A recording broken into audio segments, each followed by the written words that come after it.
Numbers, chapter 19. Adonai said to Moshe and Aharon, "This is the regulation from the Torah, which Adonai has commanded. Tell the people of Israel to bring you a young red female cow without default or defect, and which has never borne a yoke.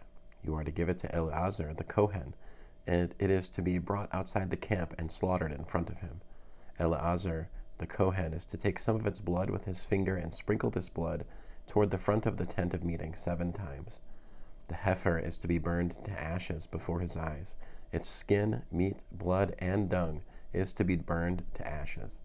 The Kohen is to take cedar wood, hyssop, and scarlet yarn and throw them onto the heifer as it is burning up. Then the Kohen is to wash his clothes and himself in water, after which he may re-enter the camp. But the Kohen will remain unclean until evening.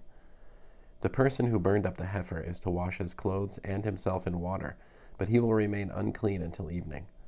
A man who is clean is to collect the ashes of the heifer and store them outside the camp in a clean place.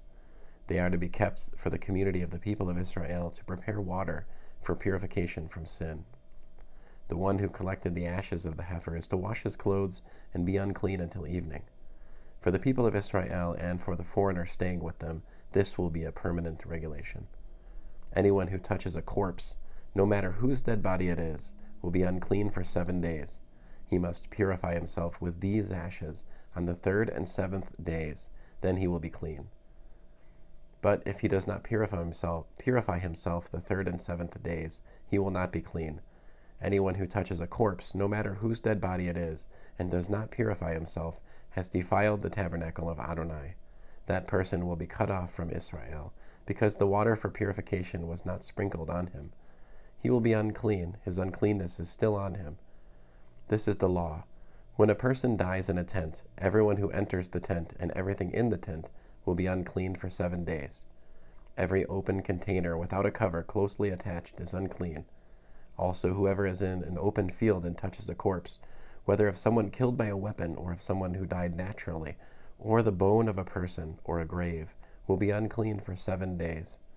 For the unclean person, they are to take some of the ashes of the animal burned up as a purification from sin and add them to fresh water in a container.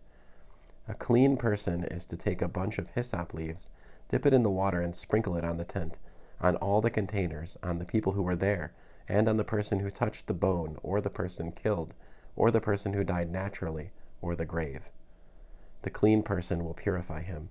Then he will wash his clothes and himself in water, and he will be clean at evening.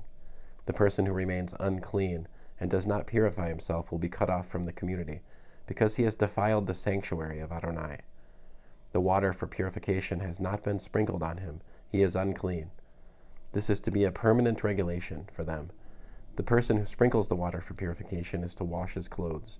Whoever touches the water for purification will be unclean until evening. Anything the unclean person touches will be unclean, and anyone who touches him will be unclean until evening. End of Numbers, chapter 19.